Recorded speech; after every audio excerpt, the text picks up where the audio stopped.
3 மணி செய்திகளில் முதலில் தலைப்புச் செய்திகளை பார்க்கலாம்.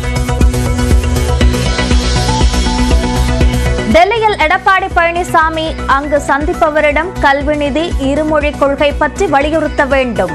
முதலமைச்சர் மு க ஸ்டாலின் வலியுறுத்தல். இன்று காலையிலே கூட நம்முடைய எதிர்க்கட்சித் தலைவர் டெல்லிக்கு சென்றிருப்பதாக செய்தி வந்திருக்கிறது. யாரை சந்திக்க போகிறார் என்ற அந்த செய்தி வந்திருக்கிறது. அப்படி சந்திக்க நேரத்தில் இது குறித்து அவர் வலியுறுத்த வேண்டும் என்ற அந்த வேண்டுகோளை இந்த அவையின் மூலமாக நான் எடுத்து வைக்க கடமைப்பட்டிருக்கிறேன்.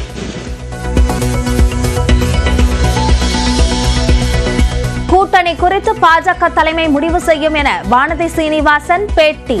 அமித்ஷாவை எடப்பாடி பழனிசாமி சந்திப்பாரா என்ற கேள்விக்கும் பதில். எதிர்கட்சி தலைவர் டெல்லிக்கு போனாருன்னா அங்க யாரை சந்திக்கிறாருங்கிறதெல்லாம் உங்களுக்கு எல்லாம் கட்டாயம் தெரிய வரும். அதெல்லாம் நீங்க எல்லாம் பார்த்துட்டு தான் இருக்கிறீங்க. இது தொடர்பா நாங்க என்ன சொல்றோம்? அமித்ஷா அவர்களை சந்திக்க இருப்பதாக தகவல் மேடம். அவரை சந்திக்கிறாரா இல்லையாங்கிறதெல்லாம் டெல்லியில அதுக்கப்புறம் பார்த்ததுக்கு அப்புறம் உங்களுக்கு தகவல்.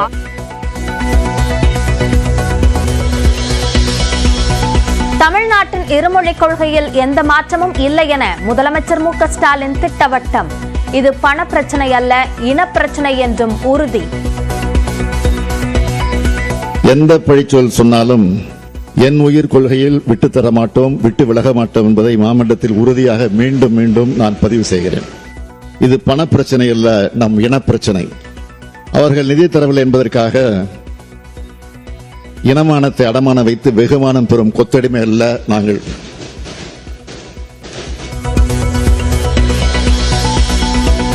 சென்னை மாநகராட்சியில் காலியாக உள்ள 4 வார்டுகள் மற்றும் 133 நகராட்சிகளில் காலியாக உள்ள இடங்களுக்கு மே மாதத்தில் இடைத்தேர்தல். காஞ்சி, வேலூர், நெல்லை, திருப்பத்தூர் உள்ளிட்ட 9 மாவட்டங்களில் உள்ள 315 காலி பணியிடங்களுக்கும் வாக்குப்பதிவு நடைபெறும் என மாநில தேர்தல் ஆணையம் அறிவிப்பு. சென்னை தரமணியில் பாலிடெக்னிக் மாணவி வன்கொடுமையை நிர்வாகம் மறைத்ததாக புகார். போராட்டத்தில் ஈடுபட்ட மாணவர்கள் அமைப்பினர் காவலர்கள் தாக்கியதால் பரபரப்பு.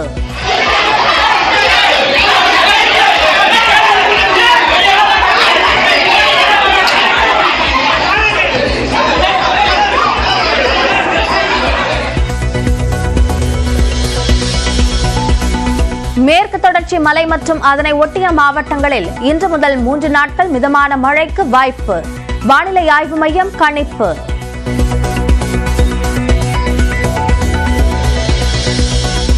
உத்தரப்பிரதேசத்திலிருந்து வந்து சென்னையில் அடுத்தடுத்து வழிப்பறியில் ஈடுபட்ட 2 பேர்.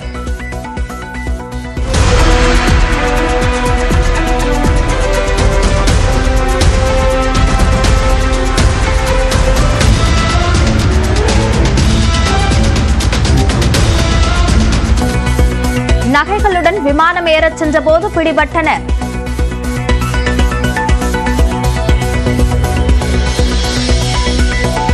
மற்ற பெருநகரங்களுடன் ஒப்பிடுகையில் சென்னையில்தான் சொத்து வரி குறைவாக உள்ளதாக பேரவையில் அமைச்சர் கே நேரு பதில். 15வது நிதி ஆணையத்தின் பரிந்துரைப்படியே வரி உயர்த்தப்பட்டதாகவும் விளக்கம். திருநள்ளாறு கோயிலில் வரும் 29ஆம் தேதி சனிப்பெயர்ச்சி இல்லை என தேவஸ்தானம் விளக்கம். அடுத்த ஆண்டுதான் நடைபெறும் என்றும் அறிவிப்பு. சிவகங்கை அரசு மருத்துவக் கல்லூரியில் நள்ளிரவில் பயிற்சி பெண் மருத்துவர் மீது தாக்குதல்.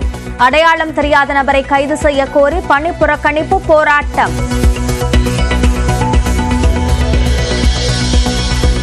கோடநாடு கொலை கொள்ளை வழக்கில் ஜெயலலிதாவின் முன்னாள் வளர்ப்பு மகன் சுதாகரனுக்கு சம்மன். நாளை மறுநாள் விசாரணைக்கு ஆஜராகும்படி சிபிசிஐடி உத்தரவு.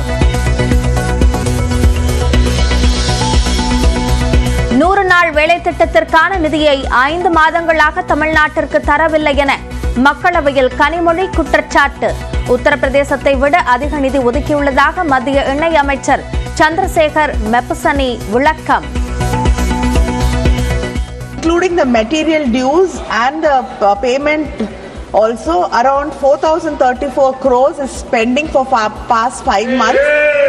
And the Chief Minister has also written to the Prime Minister, and we also met the Honorable Minister who kindly said he will give us the dues as soon as possible, but we're still waiting, sir. When are you going to give us the dues? And it's 5 months delayed, so are you going to give it with interest? திருச்சியில் புதிய market அமைக்கப்பட்டாலும் Gandhi market இடமாற்றம் செய்யப்படாது என சட்டப்பேரவையில் அமைச்சர் நேரு பதில். பஞ்சப்பூரில் வணிக மையத்துடன் கூடிய ஒருங்கிணைந்த பேருந்து முனையம் விரைவில் பயன்பாட்டிற்கு வரும் என நகராட்சி கொள்கை விளக்க குறிப்பில் தகவல். அமைச்சர் செந்தில் பாலாஜியை சட்டப்பேரவையில் மாப்பிள்ளை என்று குறிப்பிட்ட அதிமுக எம்எல்ஏ கருப்பண்ணன் வழக்க தோஷத்தில் அழைத்துவிட்டதாக கூறி பின்னர் சாரி என்றார். ஆனால் 100 கேவிங்கிறது ஒரு 120 கேவிக்கு இப்போ அனுமதி கொடுத்தா சௌரியமாக இருக்கும். அதனால் ஈபிக்கு எந்த லாஸும் இல்லை, மாப்பிள்ளைக்கு தெரியும். அதனால் நான் சாரி அது வாய் வந்துருச்சு, பேசி வாய் வந்துருச்சு, சாரி. பதவி உயர்வு மூலம் டிஎஸ்பியாக நியமிக்கப்பட்டவர்களை ஏடிஎஸ்பிக்களாக நியமிக்க இடைக்கால தடை. சென்னை உயர்நீதிமன்றம் உத்தரவு.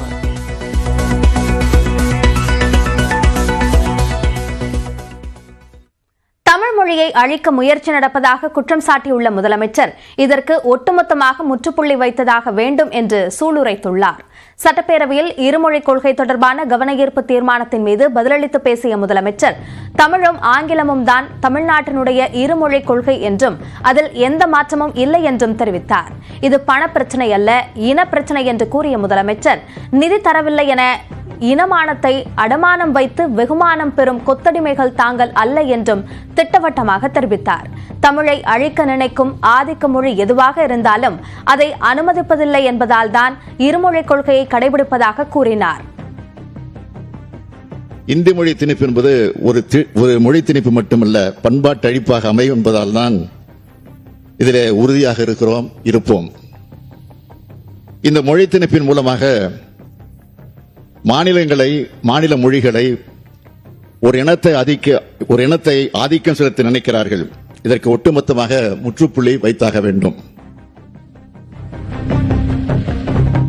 மாநிலங்களை தங்களது கொத்தடிமை பகுதிகளாக நினைப்பதால் தான் இதுபோன்ற மொழி திணிப்புகளையும் அநீதிகளையும் மத்திய பாஜக அரசு செய்வதாக சாடிய முதலமைச்சர் நாட்டின் கூட்டாட்சி தன்மையை காக்கவும் மாநிலங்கள் சுயாட்சி வென்றெடுக்கவும் மிக சரியான முன்னெடுப்புகளை செய்ய வேண்டிய கட்டாயத்தில் நாம் இருப்பதாகவும் தெரிவித்தார். மாநில சுயாட்சியை உறுதி செய்து மாநில உரிமைகளை நிலைநாட்டினால்தான் தமிழ் மொழியையும் காக்க முடியும், தமிழினத்தை உயர்த்த முடியும் என்பதை உறுதிபட தெரிவித்து அதற்கான அறிவிப்பை விரைவில் வெளியிடுவேன். இந்நிலையில் எடப்பாடி பழனிசாமியின் டெல்லி பயணத்தை குறிப்பிட்டு சட்டப்பேரவையில் பேசிய முதலமைச்சர் டெல்லியில் சந்திப்பவரிடம் இருமொழிக் கொள்கையை வலியுறுத்த வேண்டும் என்று கேட்டுக் கொண்டார். இன்று காலையிலே கூட நம்முடைய எதிர்க்கட்சித் தலைவர் டெல்லிக்கு சென்றிருப்பதாக செய்தி வந்திருக்கிறது.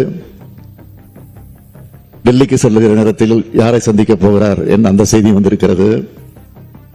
அப்படி சந்திக்க நேரத்தில் இது குறித்து அவர் வலியுறுத்த வேண்டும் என்ற அந்த வேண்டுகோளை இந்த அவையின் மூலமாக நான் எடுத்து வைக்க கடமைப்பட்டிருக்கிறேன்.